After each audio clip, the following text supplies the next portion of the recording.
ओम नमः शिवाय। ओम गम गणपते नमः। श्री सीता रामचंद्राभ्याम नमः। बालकांड चौथा सर्ग। महर्षि वाल्मीकि का 24,000 श्लोकों से युक्त रामायण काव्य का निर्माण करके उसे लवकुश को पढ़ाना, मुनि मंडली में रामायण गान करके लव और कुश का प्रशंसित होना तथा अयोध्या में श्री राम द्वारा सम्मानित हो उन दोनों का राम दरबार में रामायण गान सुनाना।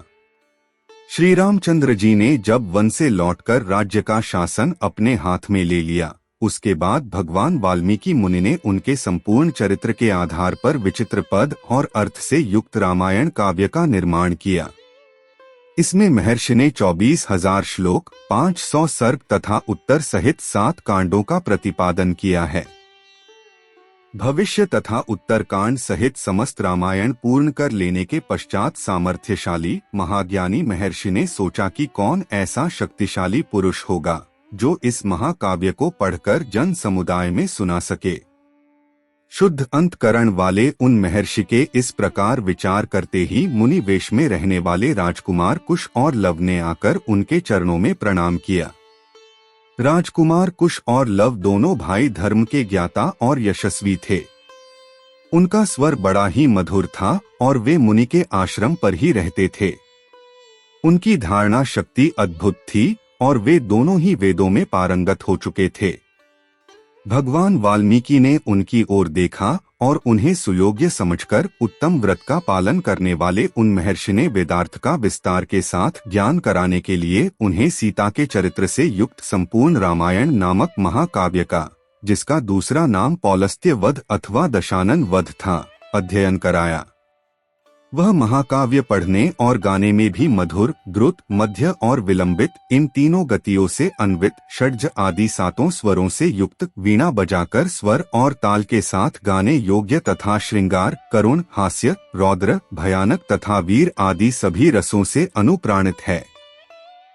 दोनों भाई कुश और लव उस महाकाव्य को पढ़कर उसका गान करने लगे। वे दोनों भाई गांधर्व विद्या, संगीत शास्त्र के तत्वज्ञ, स्थान और मूर्छना के जानकार, मधुर स्वर से संपन्न तथा गंधर्वों के समान मनोहर रूप वाले थे। सुंदर रूप और शुभ लक्षण उनकी सहज संपत्ति थे। वे दोनों भाई बड़े मधुर स्वर से वार्तालाप करते थे। जैसे बिंब से प्रतिबिंब प्रकट होते हैं, उसी प्रकार श्री राम के शरीर से उत्पन्न हुए वे दोनों राजकुमार दूसरे युगल श्री राम ही प्रतीत होते थे। वे दोनों राजपुत्र सब लोगों की प्रशंसा के पात्र थे। उन्होंने उस धर्मानुकूल उत्तम उपाख्यानमय संपूर्ण काव्य को जिह्वाग्र कर लिया था और जब कभी ऋषियों, ब्राह्मणों तथा साधुओं का समागम होता था, उस समय उनके बीच में बैठकर वे दोनों तत्वज्ञ बालक एकाग्र चित्त हो रामायण का गान किया करते थे। एक दिन की बात है, बहुत से शुद्ध अंतकरण वाले महर्षियों की मंडली एकत्र हुई थी। उसमें महान सौभाग्यशाली तथा समस्त शुभ लक्षणों से सुशोभित महामनस्वी कुश और लव भी उपस्थित थे। उन्होंने बीच सभा में उन महात्माओं के समीप बैठकर उस रामायण काव्य का गान किया। उसे सुनकर सभी मुनियों के नेत्रों में आंसू भर आए और वे अत्यंत विस्मय विमुग्ध होकर उन्हें साधुवाद देने लगे। मुनि धर्मवत्सल तो होते ही हैं, वह धार्मिक उपाख्यान सुनकर उन सबके मन में बड़ी प्रसन्नता हुई। वे रामायण कथा के गायक कुमार कुश और लव की, जो प्रशंसा के ही योग्य थे, इस प्रकार प्रशंसा करने लगे, अहो, इन बालकों के गीत में कितना माधुर्य है। श्लोकों की मधुरता तो और भी अद्भुत है।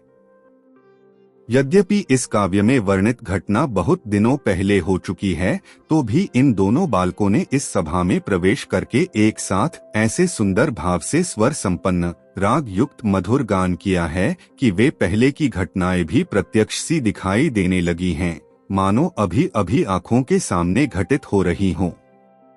इस प्रकार उत्तम तपस्या से युक्त महर्षिगण उन दोनों कुमारों की प्रशंसा करते और वे उनसे प्रशंसित होकर अत्यंत मधुर राग से रामायण का गान करते थे। उनके गान से संतुष्ट हुए किसी मुनि ने उठकर उन्हें पुरस्कार के रूप में एक कलश प्रदान किया। किसी दूसरे महायशस्वी महर्षि ने प्रसन्न होकर उन दोनों को वल्कल वस्त्र दिया। किसी ने काला मृगचर्म भेंट किया तो किसी ने यज्ञोपवीत, एक ने कमंडलू दिया तो दूसरे महामुनि ने मुंज की मेखला भेंट की, तीसरे ने आसन और चौथे ने कौपीन प्रदान किया। किसी अन्य मुनि ने हर्ष में भरकर उन दोनों बालकों के लिए कुठार अर्पित किया। किसी ने गेरुआ वस्त्र दिया तो किसी मुनि ने चीर भेंट किया। किसी दूसरे ने आनंद मग्न होकर जटा बांधने के लिए रस्सी दी तो किसी ने समिधा बांधकर लाने के लिए डोरी प्रदान की। एक ऋषि ने यज्ञपात्र दिया तो दूसरे ने काष्ठ भार समर्पित किया। किसी ने गूलर की लकड़ी का बना हुआ पीढ़ा अर्पित किया। कुछ लोग उस समय आशीर्वाद देने लगे, बच्चों तुम दोनों का कल्याण हो। दूसरे महर्षि प्रसन्नता पूर्वक बोल उठे, तुम्हारी आयु बढ़े। इस प्रकार सभी सत्यवादी मुनियों ने उन दोनों को नाना प्रकार के वर दिए। महर्षि वाल्मीकि द्वारा वर्णित यह आश्चर्यमय काव्य परवर्ती कवियों के लिए श्रेष्ठ आधारशिला है। श्री रामचंद्र जी के संपूर्ण चरित्रों का क्रमश वर्णन करते हुए इसकी समाप्ति की गई है। संपूर्ण गीतों के विशेषज्ञ राजकुमारों, यह काव्य आयु एवं पुष्टि प्रदान करने वाला तथा सबके कान और मन को मोहने वाला मधुर संगीत है। तुम दोनों ने बड़े सुंदर ढंग से इसका गान किया है। एक समय सर्वत्र प्रशंसित होने वाले राजकुमार कुश और लव अयोध्या की गलियों और सड़कों पर रामायण के श्लोकों का गान करते हुए विचर रहे थे। इसी समय उनके ऊपर भरत के बड़े भाई श्री राम की दृष्टि पड़ी। उन्होंने उन समादर योग्य बंधुओं को अपने घर बुलाकर उनका यथोचित सम्मान किया। तदंतर शत्रुओं का संहार करने वाले श्री राम सुवर्णमय दिव्य सिंहासन पर विराजमान हुए। उनके मंत्री और भाई भी उनके पास ही बैठे थे। उन सबके साथ सुंदर रूप वाले उन दोनों विनयशील भाइयों की ओर देखकर श्री रामचंद्र जी ने भरत, लक्ष्मण और शत्रुघ्न से कहा, ये देवता के समान तेजस्वी दोनों कुमार विचित्र अर्थ और पदों से युक्त मधुर काव्य बड़े सुंदर ढंग से गाकर सुनाते हैं। तुम सब लोग इसे सुनो। यों कहकर उन्होंने उन दोनों भाइयों को गाने की आज्ञा दी। आज्ञा पाकर वे दोनों भाई वीणा के लय के साथ अपने मन के अनुकूल तार, उच्च एवं मधुर स्वर में राग अलापते हुए रामायण काव्य का गान करने लगे। उनका उच्चारण इतना स्पष्ट था कि सुनते ही अर्थ का बोध हो जाता था। उनका गान सुनकर श्रोताओं के समस्त अंगों में हर्षजनित रोमांच हो आया तथा उन सबके मन और आत्मा में आनंद की तरंगें उठने लगीं। उस जनसभा में होने वाला वह गान सबकी श्रवणेंद्रियों को अत्यंत सुखद प्रतीत होता था। उस समय श्री राम ने अपने भाइयों का ध्यान आकृष्ट करते हुए कहा, ये दोनों कुमार मुनि होकर भी राजोचित लक्षणों से संपन्न हैं। संगीत में कुशल होने के साथ ही महान तपस्वी हैं।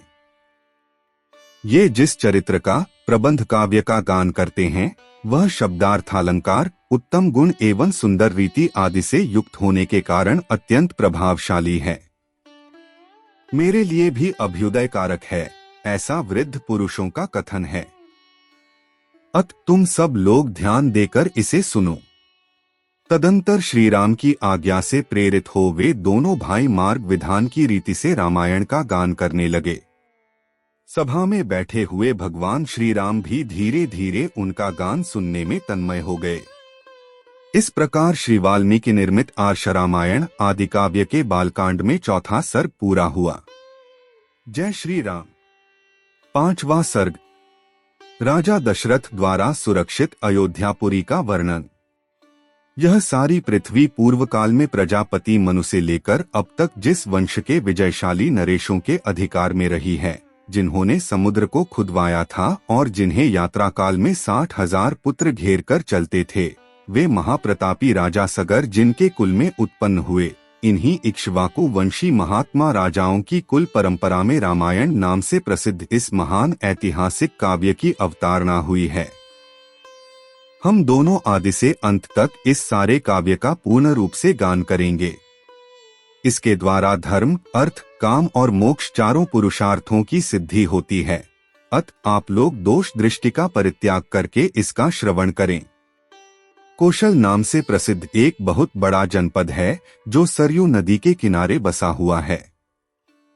वह प्रचुर धन धान्य से संपन्न, सुखी और समृद्धिशाली है। उसी जनपद में अयोध्या नाम की एक नगरी है जो समस्त लोकों में विख्यात है। उस पुरी को स्वयं महाराज मनु ने बनवाया और बसाया था। वह शोभाशालिनी महापुरी 12 योजन लंबी और 3 योजन चौड़ी थी।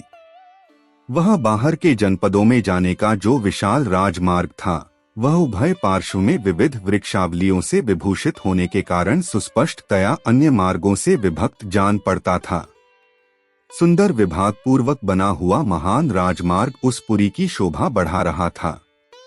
उस पर खिले हुए फूल बिखेरे जाते थे तथा प्रतिदिन उस पर जल का छिड़काव होता था। जैसे स्वर्ग में देवराज इंद्र ने अमरावतीपुरी बसाई थी, उसी प्रकार धर्म और न्याय के बल से अपने महान राष्ट्र की वृद्धि करने वाले राजा दशरथ ने अयोध्यापुरी को पहले की अपेक्षा विशेष रूप से बसाया था। वह पुरी बड़े बड़े फाटकों और किवाड़ों से सुशोभित थी।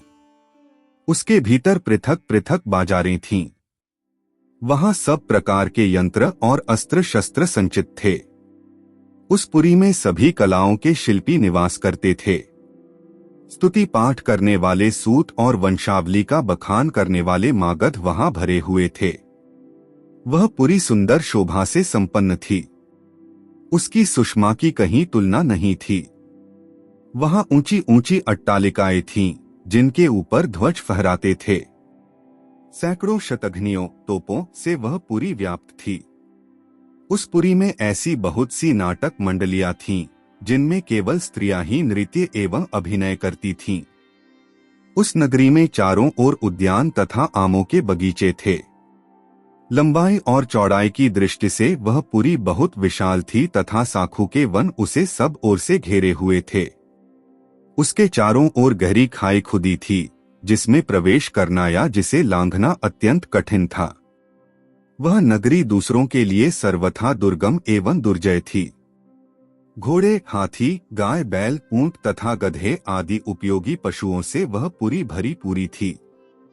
कर देने वाले सामंत नरेशों के समुदाय उसे सदा घेरे रहते थे। विभिन्न देशों के निवासी वैश्य उस पुरी की शोभा बढ़ाते थे। वहां के महलों का निर्माण नाना प्रकार के रत्नों से हुआ था। वे गगनचुंबी प्रासाद पर्वतों के समान जान पड़ते थे। उनसे उस पुरी की बड़ी शोभा हो रही थी। बहुसंख्यक कूटागारों, गुप्त गृहों अथवा स्त्रियों के क्रीड़ा भवनों से परिपूर्ण वह नगरी इंद्र की अमरावती के समान जान पड़ती थी। उसकी शोभा विचित्र थी। उसके महलों पर सोने का पानी चढ़ाया गया था, अथवा वह पूरी द्यूत फल के आकार में बसाई गई थी। श्रेष्ठ एवं सुंदरी नारियों के समूह उस पुरी की शोभा बढ़ाते थे। वह सब प्रकार के रत्नों से भरी पूरी तथा सतमहले प्रासादों से सुशोभित थी। पुरवासियों के घरों से उसकी आबादी इतनी घनी हो गई थी कि कहीं थोड़ा सा भी अवकाश नहीं दिखाई देता था। उसे समतल भूमि पर बसाया गया था। वह नगरी जड़हन धान के चावलों से भरपूर थी। वहां का जल इतना मीठा या स्वादिष्ट था, मानो इख का रस हो। भूमंडल की वह सर्वोत्तम नगरी दुंदुभी, मृदंग, वीणा, पणव आदि वाद्यों की मधुर ध्वनि से अत्यंत गूंजती रहती थी। देवलोक में तपस्या से प्राप्त हुए सिद्धों के विमान की भांति उस पुरी का भूमंडल में सर्वोत्तम स्थान था। वहां के सुंदर महल बहुत अच्छे ढंग से बनाए और बसाए गए थे। उनके भीतरी भाग बहुत ही सुंदर थे। बहुत से श्रेष्ठ पुरुष उस पुरी में निवास करते थे। जो अपने समूह से बिछुड़कर असहाय हो गया हो, जिसके आगे पीछे कोई न हो, अर्थात जो पिता और पुत्र दोनों से हीन हो, तथा जो शब्द वेदी बाण द्वारा बेधने योग्य हो अथवा युद्ध से हारकर भागे जा रहे हों, ऐसे पुरुषों पर जो लोग बाणों का प्रहार नहीं करते, जिनके सधे सधाए हाथ शीघ्रता पूर्वक लक्ष्य वेध करने में समर्थ हैं, अस्त्र शस्त्रों के प्रयोग में कुशलता प्राप्त कर चुके हैं, तथा जो वन में गरजते हुए मतवाले सिंहों, व्याघ्रों और सुअरों को तीखे शस्त्रों से एवं भुजाओं के बल से भी बल पूर्वक मार डालने में समर्थ हैं, ऐसे सहस्रों महारथी वीरों से अयोध्यापुरी भरी पूरी थी। उसे महाराज दशरथ ने बसाया और पाला था। अग्निहोत्री शम दम आदि उत्तम गुणों से संपन्न तथा 6 अंगों सहित संपूर्ण वेदों के पारंगत विद्वान श्रेष्ठ ब्राह्मण उस पुरी को सदा घेरे रहते थे। वे सहस्रों का दान करने वाले और सत्य में तत्पर रहने वाले थे। ऐसे महर्षिकल्प महात्माओं तथा ऋषियों से अयोध्यापुरी सुशोभित थी तथा राजा दशरथ उसकी रक्षा करते थे। इस प्रकार श्री वाल्मीकि निर्मित आर्ष रामायण आदि काव्य के बालकांड में 5वां सर्ग पूरा हुआ। सियावर रामचंद्र की जय। पवन सुत हनुमान की जय। उमापति महादेव की जय।